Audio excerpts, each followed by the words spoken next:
Hey everyone, and welcome to RUBIN'S Mind Lab, where we break down the latest research into what it really means. Ever wonder why some AI conversations feel like magic and others just fall flat? Well, this new study might have a clue. It dives into how our own unique way of thinking affects how we react to AI chatbots, and surprisingly, it is not the same for everyone. This research is all about something called integrative complexity, or IC. Now that sounds fancy, but it basically means how flexible we are in understanding different ideas and putting them together. People with high IC can easily see both sides of an argument and connect them. People with low IC tend to stick to one viewpoint. Think of it like a mental toolbox. Some people have a huge toolbox with lots of specialized tools for different jobs. Others have a basic toolbox with just a hammer and a screwdriver. The researchers used a big experiment where people talked to an AI chatbot to try and debunk their conspiracy beliefs. They looked at the text people wrote before the AI even started talking and figured out their IC score. This is super cool because it means they could tell something about your thinking style just from what you said at the very beginning. And here is where it gets interesting. They found that people with a medium level of integrative complexity changed their beliefs the most. Those with very low or very high IC didn't change their minds as much when talking to the AI. It is like a sweet spot for belief change. The study explains this using a really old but smart idea called the reception-yielding trade-off.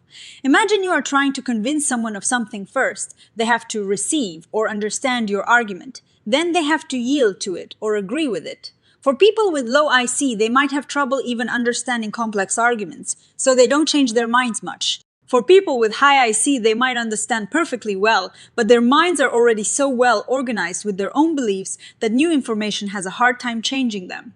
It is the people in the middle who are flexible enough to understand, but not so rigid that they can't be swayed. This is super important for AI safety. Right now, many AI safety rules treat everyone the same, but this research shows that is not quite right. Some people might be more vulnerable to AI changing their beliefs in ways that aren't helpful. In fact, the study found that the people with the lowest IC scores were responsible for a much bigger chunk of the cases where AI actually made beliefs worse, not better. This doesn't mean AI is bad. It means we need to be smarter about how we design AI interactions. Instead of a one-size-fits-all approach, we could tailor our AI to work with our individual thinking styles. For example, if someone has low IC, maybe the AI needs to break down information more simply and repeat things more often. If someone has high IC, maybe the AI needs to present challenges in a way that gently encourages integration rather than confrontation. The coolest part is that they could figure out this thinking style just from the text people wrote at the very beginning of the conversation. This means we don't need to ask people to take long surveys to figure this out. The AI can learn about your thinking style just from how you talk to it. Now, this is a reanalysis of a big experiment, but it is still a reanalysis. It is not a brand new experiment where they change things on purpose, so we need more research to confirm these findings. Also, the IC test looked at how people wrote about conspiracy theories. We don't know if the same thing happens when AI tries to help us learn new skills or make big decisions. But the implications here are huge. Imagine AI assistants that can adapt their communication style to help you learn better or understand complex information more clearly or even avoid getting stuck in really bad belief loops.